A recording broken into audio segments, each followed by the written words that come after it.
Sister Releigh. Okay, ladies and gentlemen, welcome to another edition of Henry Parker Presents. And we're going to be taking a look at the works of Dr. Runoko Rashidi. And giving this presentation would be his, could you say, New England representative? Yes, liaison. Sister Okay, Ray. Sister Ray. And I'm going to let you take it away here. Well, it's my pleasure to be able to bring to introduce in a better way Dr. Runoko Rashidi's work. He's been coming back and forth to Boston and doing guided tours in some of the museums, exhibiting his collection, his books, his artwork, and so much more. He's a keen historian and brings the kind of things that you haven't heard in school. You know, no one's told you the things that Dr. Runoko has uncovered as a historian. His global presence has identified us as people, okay, in the many locations that he travels throughout the world. I think it's over, I'd say 140 different countries. It's like way in the hundreds of different country and locations. And what he does, he checks out museums and speaks with local people and gets to the real bottom line of the culture globally. Now, first question, how did you come to meet Dr. Runoko? Well, I was visiting one of his exhibits when he came to the African American Museum there on Walnut Avenue in Roxbury, and I had a chance to speak with him after the session, and we definitely found a mutual interest in the history and even some of the things that I personally do. So that sort of launched a communication that has just grown since then. Mm-hmm. Now, since he's, at this time, he's about the only really, I would say, living historian, black historian, these days, considering that we had J.A. Rogers, Dr. Ben, Ivan Van Sertima, they've all gone beyond, and he's the only known, historian that I can think of at the present time. Well, to be fair to the other brothers and sisters who are also doing the work, he's definitely in the top paramount of researchers and historians. His books are so available. I mean, the information he has in his books, if you actually took one of his guided tours, you'd be so impressed of the work that he is uncovering. He recently had some tours into Asia that identified the black presence in Asia, which was mind-blowing. And that was certainly something that I guess most people really didn't have that understanding, that, coming from Africa and moving globally, that, we really encompass the whole world. So his research really identifies how much we have been on this planet. Even though we didn't learn this in school, we learned from some of the scholars as we now are reaching out and seeing them coming to us and opening that book, like an egg. It's like everything is coming out and we're learning more and more that we definitely are solid people, not just, from what we've heard in books. So you've been nice enough to present some of his works here, a quick slideshow. Shall we take a little excursion here? Absolutely. I guess the first one we'd look at Dr. Runoko himself, an ordinary man. Okay. And getting to one of his, I think one of his most treasured revelations was the Olmec head. And naturally, we've heard of the Olmec head and know that they were there, I don't know the exact date on that, but I'd say at least 1,000 years before. And it was only one head. Okay, but Dr. Runoko didn't stop at one head and going down and revealing what was going on in that area of South America. He uncovered, I believe it's 17 different heads that are there, uncovered deep into the bush. He's gone deep into the bush in order to reveal that. And the Olmec heads in themselves are a prized possession. They don't just discover the African features, Negroid features of thick lips and thick nose. On the heads themselves, there are images that almost look like a form of hieroglyphs. That if you understood that those images, possibly there's a message there. And there are symbol writings all over these heads. But no one's been able to decipher it. Not completely. I know I looked at it and did some research myself on it, and there were language interpretations by the South American people, but it's not clear exactly what they meant. Okay. More than that, this is my interpretation, not Dr. Runoko's. I will just share what I do know on that. Each one of these heads are located in different geographic areas there. And they're different. Each one is different. And, you know, the terrain was different, you know, as the earth evolves, the floor of the earth changes. So each one of these are in different locations. And I would say if you were a native, easily you could look at it as something specific in that area, symbolically, because there are 17 heads. Now, you know that we, as Americans, we look and see different symbols that are noted signs. For example, a barber pole. You know that stripe? Yep, red, white, and blue, yep. Okay, just red and white, goes around in a circle. Okay, you automatically, symbolically identify that that's a barber will cut your hair, correct? Correct. Okay, so if all of these different symbols on the heads of the Olmecs were in different locations, easily that would identify something specific about that particular head. Why so many different heads? So that's just my spin on that.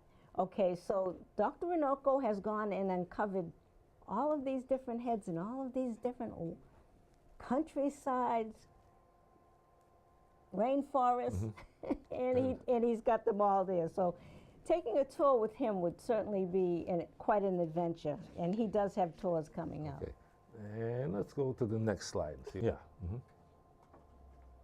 Okay.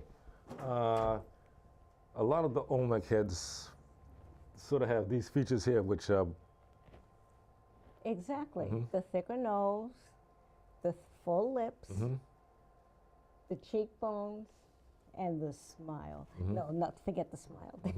Not the smile on the statue. But just the fact that all of this is definitely prominent in all of the Olmec heads.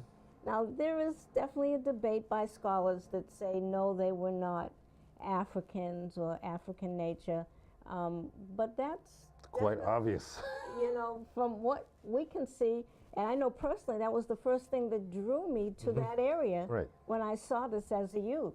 So, needless to say, it's definitely there, and Dr. Runoko has, you know, revealed much more than anyone else has made known to us in the States. And what's the interesting part is the fact that I would say his work has influenced artists here, in particular here in Boston at the African American Museum. I rest my case. Yes, everyone calls it the Big Head Museum. And that's what it is. But it definitely did have the influence. It does have the influence. What is it? The artist Wilson, I believe, was his name. That God bless him. You know that he did such an extraordinary job. Okay, and moving right along here, we have the continent of Africa, and well, I won't say. One of the main things is the vast resources. Put it this way, Africa feeds the world. And for those that don't know, the mineral coltan, which is found in Central Africa, fuels your cell phones. It's the only place where you can find it. Very true. Rich earth. Rich earth. And there's so many other things that also are abundant in Africa that we need to hold on to Africa, you know. Which is easier said than done. Absolutely. Well, you know, there's challenges with all of that, but the rich mineral resources are definitely there. And, you know, the core, the center part of Africa being the Congo, that's the only place that that particular mineral is coming from. And there's a lot that's being done to extract it from that location. So one needs to be very cautious on that.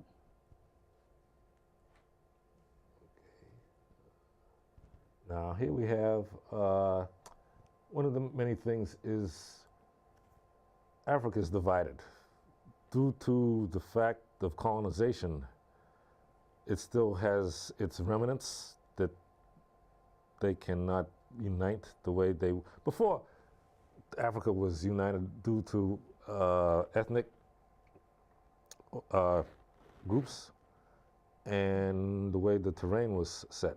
But when the colonial forces came in, they took care of that. They cut it up. So now it's just, in my interpretation, a mess.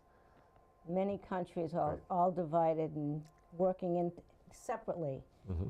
Unification is key, but unification is not an easy thing to accomplish. Right. Mm-hmm. So better leave that alone. That's kind of we'll save that for another presentation. And moving right along. Now this image here, this is out of Kemet.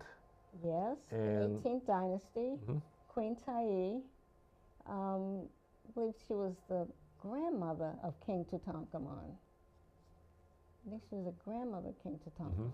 And high profile presence. Not too many pictures have taken, or images, not pictures, but statues, bust of her, but definitely a prominent one, well established. Oh, yes. Now, this image here is of, what's it? I would say Tutmosis, but that's just a guess. I'm not positive. Okay. Dr. Runoko, you know, has taken many images of many pharaohs around the world. And it's interesting because he'll go into European locations, you know, into Europe and England and France, and find all of these statues there like they've always been there, you know. And there's been such an extraction from Africa, from Kemet, Egypt, you know, that all these everything was shipped out. Can you imagine the size boats that they had to ship them out? I'm surprised there's anything left. It's a big question. Okay, in this image here, this is... Oh, it looks to me like that's possibly a King Osiris. Okay. That he's the god of the dead, would watch over the dead, and be the judging force within your afterlife. That's my guess of that one. Okay. Husband and wife, king and queen from Kemet. You see, in this picture it shows the age, and I'd like your viewers to be aware of seeing the age in a picture. Oftentimes, you're looking at reproductions of pictures that have come from the museums, out of the temples, and they're very much touched up. But this one, Dr. Runoko took this image, and it's just as is, thousands of years from where it first was placed. And that's why you see the granulation broken up a little bit. This is from age. And this is, I think, in the 18th dynasty as well. Okay, here's another image of, because I noticed I had the pleasure of going to the art museum in New York, and their Egyptian presentation is massive. And to see the actual color in which has been untouched over centuries, it's phenomenal. Thousands of years. Right. Yeah. Well, that one right here, that what you're looking at is showing you of a mixed couple. Okay, king and queen. You know, either it was the wife was from further down the Nile, Okay, and maybe he was from a higher level along the Nile. You know, remember, everything for them was just the reverse. Okay, but to be from the earth, the solid Kemet deep down that Nile, you know, your complexion would certainly be richer. Okay, so easily you'd see that cultural difference in that. And this from one of the sarcophagus? It is. Okay. It is. It looks like the top of a sarcophagus, yes. Now this is the Madonna and Child. His work in Europe is phenomenal. Yes. Yes, and this is one of the images? It is. It is. You'll find in much of the research that Dr. Runoko has brought back, you'll see the African presence was definitely part of their spiritual movement, that the combination of bringing the things from Africa, okay, into the more European locations was quite interesting, you know, quite interesting to say the least. You know, it's like more of an acceptance at an earlier period of time that we didn't really get here in, like, United States. You know, that it was so accepted. It was something we never even spoke about. Okay, but if you see some of the different images from his European tours, it's like, are you serious? It's like, yes, the mother and child are definitely deep, rich browns. And you see this one that's black in color, you know, well accepted in that ritual. So what can you say? It's just a beautiful thing. We call it pre-bleaching cream. Pre-bleaching cream, but very well accepted, you know. And the fact that these date back, I'd say hundreds, if not thousands of years back, you know, through the European era, that what's wrong with today? You know, why do we not have that level of acceptance on the spiritual level? That's what I'd like to know. That's the question I'd ask. Oh, yeah. Now, his works that deal with Asia, which is also phenomenal. Yes. Naga Buddha. Naga Buddha. Which is another thing that they like to cover up. Well, they can't, let's say, the historians can't truly cover it up if you're looking it straight on. You can't be denied. Okay.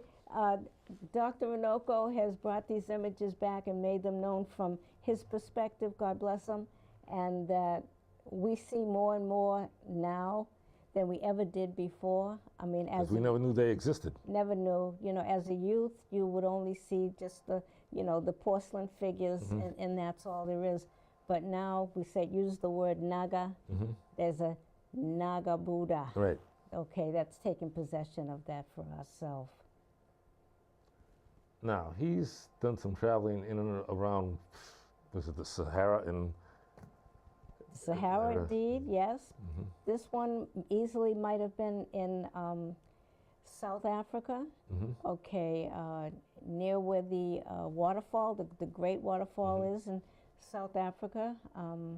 I can't be sure on that, but that's a lovely picture. We've also had that picture framed for our African, the Black History Month.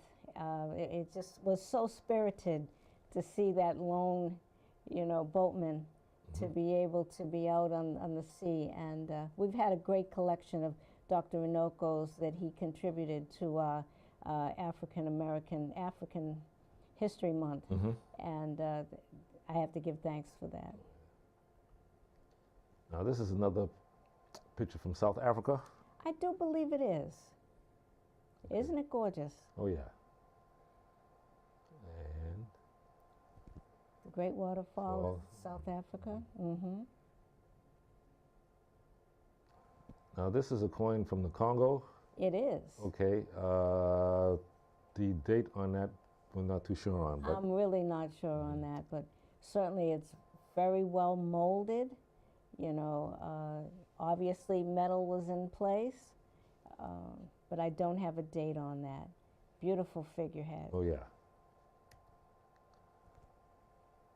Now, this too is taken from in Egypt or Kemet. It could have been, with the skyline the way it looks. And I was thinking about the design of the boat. Well, I know they have a boat called Dahau, but I'm not positive of the name of this boat. So I don't want to say for certain. Okay. But it is certainly one of the pictures that Dr. Runoko did take. An ethnic lady. Some more. And that's a wedding picture. Ethnic. There's your Sahara. Beautiful. We had that one framed for the Black History Month as well. We're still looking for locations for Black History coming up in February. If there's any venues that folks might be able to offer to make available for the Bohemian artists. Okay. Are you looking for more pictures? Yeah. I think those are the pictures. I think those are the only pictures you Okay, have. good. So, now, considering his work, a lot of people don't understand how important it is to know their history. Because I find a lot of young people have no clue from whence they came. They tell you you started as a slave, but they don't tell you you're going back greatness, which is something I find they don't want us to know. What's your take on that? Well, because I find his work is eye-opening to people. It should be eye-opening to people, is to not what we were, but what we also can be. If you know what your greatness was, I think it could be retained. well, my spin is on it that you have to be able to feel comfortable with yourself of, yes, I am somebody. That's the first step. The second step to me is not only understanding that, but looking around and see who else feels that way. Okay, that's what led me to the libraries. Although I did have one instructor that gave us for 1 week, only 1 week, in the public school system, Egyptian history. We had it for 5 days. Okay, and at the end of that, we closed the book. I had to think about this all weekend, just closed the book. And I came back in on Monday, sat down in the class, and said, I'm ready. For what? For the rest of the instruction. Oh no, that's all we can tell you. If you want to know more, go to the library. That's what he said, clear as day. I was so sad. I was so distraught. But at least he was honest enough to say that he's holding something back. And it's up to you, if you want to know more, to get to it. Do your own research. Sad but true. Okay, and if I didn't have those 5 days, you never would have known. I wouldn't have been so eager to find out. I knew something was up, because we had books out there that had a little tinge, because most of the books were apprehended. You didn't have them available to you. Okay, but this particular time, I got 5 days of knowledge, a little bit, like seeing statues like that, and knowing if they look like that and I look like this, why don't I have no more about this? Now, when we were talking earlier, you were saying Dr. Runoko has written a children's book. Was it? Oh, yes, he has. Yes, he has. And he did it with his daughter in honor of his young daughter. Is it The Global African Journey? It is. It's Asante Gavi and me. So basically that's his story to his daughter. And I guess she's been listening to his travels for quite a while, and he finally put it to print. Good. So that is a wonderful book for any young person to be able to know more, learn more, hands-on, globally. And luckily, we brought one of his books here. I purchased the last time, Uncovering the African Past, which deals with one of the other great historians, Dr. Ivan Van Sertima, which is interesting. So I have some of his DVDs at home, so which I highly recommend. Absolutely, that's wonderful. And if any of your listeners want to learn more about Dr. Runoko, please go to his website. Exactly. It's drrunoko.com. And he has a full book reading list, and you see all the tours that he's doing. And he has a couple of tours coming up really soon. I think this month. Now, tell us more about this Black History exhibit that you want to put forth. Was it in February? It is February, but if being here in New England, anyone knows in February it is freezing outside. Okay, we're really trying to get more interaction for Black History in months that aren't so frigid, meaning to start them in November, maybe December, okay, before you're totally blocked off with the ice, and just bringing more of the awareness of our cultural roots and coming together rather than waiting for a month when folks really can't do much more than go to work and shop. Okay, so we're really looking for more venues, you know, studios, opportunities to be able to show our work. We have a collection of I'd say maybe 10 different artists of all levels. That's pretty impressive. Yeah, and all over the world as well. So that we really like to get them profiled in some of their work out there. And we've got some nice association going on. And well, with that, I would say that's pretty good. Any words you like to say in closing? Well, thank you so much for having me here. Dr. Runoko will be having his tours, and certainly if they visit his site, they'll see his next. He has one coming up this month, I think this month in October, and he has one coming up in Ethiopia, going to Ethiopia, and then there's another branch from that going to, I think it's Kenya. So he's taking folks all over on a regular basis. I don't know how he does it, but he's definitely the traveler. I know I've seen his passport book. It looks like the Yellow Pages. That's right, he's probably on another passport. Right. Absolutely. And with that, ladies and gentlemen, I want to thank you for being here. Thank you, my brother, thank you. And we will see good people later.